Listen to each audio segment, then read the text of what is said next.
Get out of stocks now is essentially what billionaire hedge fund manager Ray Dalio has been screaming at the top of his lungs. This is someone who over the course of his 4-decade-plus career founded one of the most successful hedge funds of all time and built himself a net worth of over $19 billion before officially retiring earlier this month. And he's come out with some pretty damn big warnings and new predictions that you're going to want to know about. And I will put all the timestamps down below and do all the work for you in presenting them. All you got to do is sit back with some coffee and maybe some antidepressants, and we'll get to work. And this video is brought to you by the up to 15 free stocks that you can get if you sign up and deposit using Moomoo down below. They are an excellent trading and investing platform, and we think you'll like them a lot. If you would like, you could simply sign up, try them out, get your free stocks, and then sell them. Okay, so the Dalio situation really starts on October 3rd. Dalio has long been known for the quote, "Cash is trash," yet he's done a little bit of a flipperoo on this. He tweeted out, quote, "As John Maynard Keynes is credited with saying, when the facts change, I change my mind. What do you do, sir? Along these lines, the facts have changed and I've changed my mind about cash as an asset. I no longer think cash is trash. At existing interest rates and with the Fed shrinking the balance sheet, it is now about neutral. Neither a very good or very bad deal. In other words, the short-term interest rate is now about right." So, two things. Number one, the individual he is quoting, Mr. Keynes, is ironically the person most responsible for the current economic system and really ills that we have right now, where free markets are controlled by central banks and governments, both of which tend to get it wrong on both sides of the spectrum. But in a true free market, you'd have massive boom and bust fluctuations that are uncontrollable and frequent based on rotating supply and demand trends and different economic disasters. So Mr. Unlimited Money Keynes had this idea that we could use targeted government intervention via spending measures and central bank intervention via interest rate setting and so on and so forth, and lending borrowing protocol changes such as adjusting reserve rates. And we could use those tools to basically smooth out and put into our central control the economic cycles that otherwise would be completely left to the free market, to control for price stability and, of course, support low unemployment, a healthy economy. In time periods where one of those were under threat, you could insert different tools to fix those, instead of just allowing the market to do whatever it pleases. But moreover, Keynesian economists are often the ones arguing that we should take on deficit spending on things such as labor-intensive infrastructure projects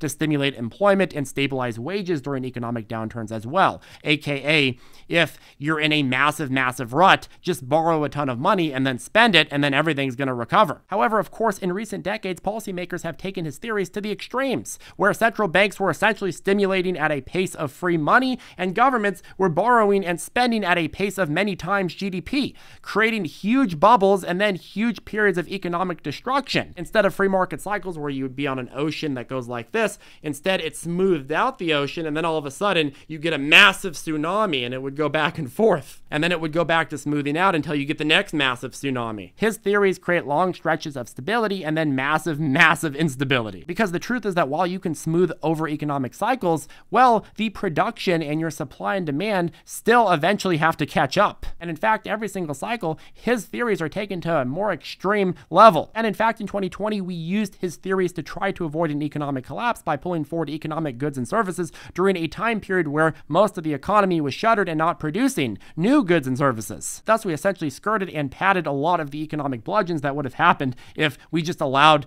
the economy to be shuttered naturally. And of course, it did speed up the recovery. It was a very fast recovery, but in the aftermath, you have to start paying for that pushed forward demand, right? And once you run out of the supply, all of a sudden you get massive inflation. So going back to Dalio, the irony of him quoting Keynes and Keynes' opinion and acceptance of flipping when the data suggests it is necessary is that the thing that Dalio is flipping on is due to the results of the system that Keynes started the development of. For most of Dalio's 4-decade-plus career, we've gotten more and more Keynesian. Lower and lower rates, more and more borrowing, and now he's saying we are going to be flipping the other way, and thus his long quote, his long-term quote that cash is trash is now also flipping. And then the question becomes, well, why exactly is cash no longer trash? According to Dalio, at least, I mean, we know that Powell is wiping his literal rear end with the cash. Well, if you read between the lines, he is not exactly saying that cash is good. He's saying that it simply isn't trash. He says it is now about neutral, neither a very good or a very bad deal, which if he feels the need to come and flip on this massive opinion he's long held, he's making an argument from relativity, right? Cash is no longer trash, but it's not great either. However, he seems to suggest that it's better than the alternatives. It is relatively better than almost anything else you could hold capital in. Like, for example, stocks, which he recently suggested would fall another 20% onto the over 20+% they've already fallen. I believe here he's not so much making a big endorsement of cash, so much as he is saying that all other asset classes are substantially worse in this current environment. And when people talk about cash, they're not just talking about cash, but they're also talking about cash equivalents, things that you can put cash in for things that are very, very similar to cash, but also provide a return. Like, for example, T-bills. T-bills, you give your money to the Treasury for a short amount of time, and the yields on those are going up pretty quickly. Recent T-bill auctions offer yields up to and sometimes over 4% right now, which, by the way, it's usually free of state income taxes, which means high tax states like mine technically see a higher return than they otherwise would. A 4% return could really be like a 4.5% return or a 5% return based on your income tax rate, and after the next FOMC meetings, these rates will go higher. So it's like, if you want to hear out Dalio, where in the stock market can you get a guaranteed 4 or 5% return right now? Nowhere. And then you could say, well, yeah, Charlie, okay, fine, 4 or 5%, but inflation is at 8%. So you're still underperforming inflation. Okay, but think about this for a second. Remember, the S&P 500 is down 20% year to date. So a positive risk-free return of 4% in T-bills versus a negative 20% return in the S&P 500, which one has underperformed inflation more? Obviously, the S&P 500. If you're in the S&P 500, you're not just down 20%, but the 80% that is left is worth 10% less than it was a year ago. So you've had a massive bludgeon to the overall nominal number. And when you look at how it adjusts for inflation, you've also gotten a bludgeon there. And if you believe the Fed will continue hiking rates, which I do, and you believe that inflation will eventually come down below 8, 7, 6, or even 5%, well, that means that very, very soon, T-bills are going to be outperforming inflation, which means they're going to be some of the only areas in the overall economy and the overall financial system where you can get a positive return, and it's going to be risk-free. Charlie, U.S. government debt, there's so much of it. Government debt is not risk-free. Stop saying it's risk-free. Well, it's actually the only asset that you can say is risk-free, and it's because the U.S. government does guarantee it. And if you don't trust the U.S. government, well, your USDs and any U.S. company and really anything that's in the U.S. financial system isn't going to be worth anything anyways. So that's a whole nother rabbit hole to go down. So I think what Dalio is trying to say here is not so much that, oh, cash or a 4% T-bill yield is great, but it's not trash. It's not trash compared to what you're going to be getting if other assets continue on their current trajectory.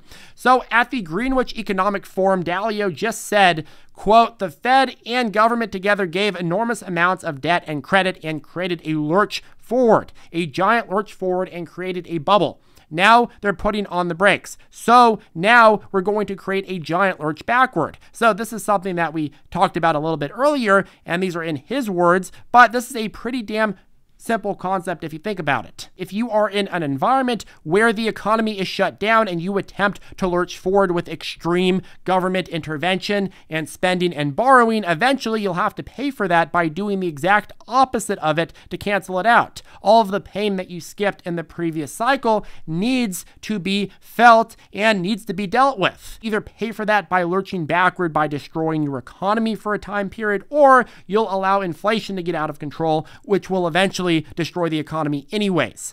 Because all of the supply that we pushed forward so that we can have fake demand purchase it all back in 2020 and really in early 2021 as well, well, all of that now it's time to pay for that. And other inflationary pressures like Russia's war in Ukraine just add even more complications to the picture and more things we'll have to pay for down the road. Okay, so Dalio was asked, what do you fear we'll be reading about financial markets in the next 5 years? He told Market Watch, I fear that in the financial markets in the next 5 years, we will be reading about the negative or poor real returns in much the same way as we had in the 1970s. So this answer builds on what he has already said elsewhere and that we already covered. We lurched forward demand so much that we now have to lurch backwards in order to repay for that. And at the same time, because of some heightened commodities, you're going to continue seeing, like we saw in the 1970s, some pretty bad returns when you adjust for inflation.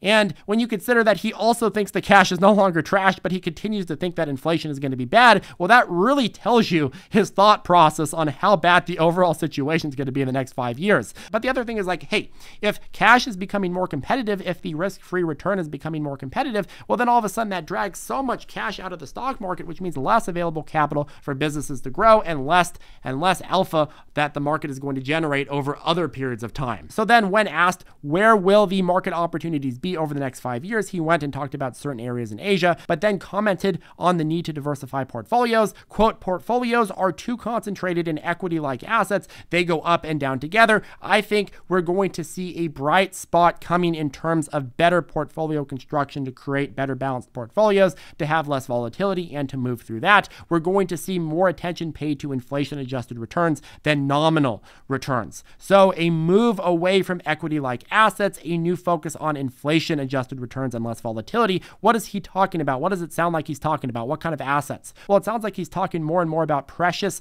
commodities, maybe gold, bonds. Dalio's famous all-weather portfolio he's recommended for years has looked like this: 30% stocks, 40% long-term bonds, 15% intermediate bonds, 7.5% gold, and 7.5% commodities. His recent statements and predictions suggest cutting back on the already low allocation to stocks and allocating more money to gold and commodities, maybe to cash and cash equivalents like T-bills, and maybe more to intermediate bonds, which should see higher and higher yields in the coming years if the Fed continues on the current trajectory. Now, what I will note is that this all-weather portfolio, if you know anything about history, has been a complete disaster for the last 10 years. This is not really what he follows himself. This is not what his fund has followed, rather, but this is what he recommends people follow. And it's performed very, very poorly because bonds have performed so poorly, and a lot of commodities have performed very poorly aside from the last year or two. But if he's right and we are in a new era, perhaps that dynamic shifts. But here are my concluding thoughts. So maybe it is wishful thinking, maybe it's my own bias towards stocks, and maybe it's my strong belief that policymakers lack any real responsibility over the long run. But if you read a lot of bearish opinions, whether they are from Dalio or whether they are from even Michael Burry or somebody like that that's known for bearish opinions, well, you'll start noticing that a lot of these opinions are based on this idea that this new generation of policymakers all of a sudden are committed to righting every wrongdoing that we've had over the last few decades and are willing to put the economy and the global economy really into a long-term period of austerity measures that destroy the economy, cause massive unemployment, cause massive lagging growth, and really contraction over many years. And they're willing to do all of these things to erase all of the policy wrongdoings that we've done over the last 4 decades. Problem with this analysis is a lot of bearish analysts, and I mean long-term bearish people. It makes a lot of sense to be short-term bearish, but a lot of long-term bearish analysts are obsessed with this idea that policymakers are going to handle things responsibly all of a sudden because things are breaking again. The thing is that policymakers know how to handle this, and this is how they will handle it: by kicking the can down the road and leading to the next era of inflation and growth and bubbling. Fact of the matter is that Keynesian policies are what got us into this mess, and once your economy is addicted to Keynesian policies of pumping and then having to dump and then pumping again, well, it's very difficult to get back off that without insane economic catastrophe and really a total reset of everything that's going on. Not that anybody didn't warn of a total reset, but that's a whole nother boat. Policymakers have developed this completely genius strategy where they go and they kick the can down the road. It takes 5 to 10 years to land, and then when it lands, they have to exert a lot of effort to do another kick, but then you've got another 5 to 10 years ahead of you. And they keep doing this again and again. Yes, eventually you can no longer kick the can down the road. Yes, eventually something is going to break, But who knows when that will be, and this time around, I have my bets that after we go through this next round of a pretty aggressive recession and economic collapse, you're going to see yet another period of mass-scale intervention and bullish Keynesian policies coming right back, which means new rounds of assets popping all across the board and a reversal to what we saw during the last decade. Anyways, that caps off the video. Make sure to get your up to 15 free stocks with Moomoo down below, and have a great rest of your day. Hit that ravishing like button and subscribe, and we'll see you in the next one.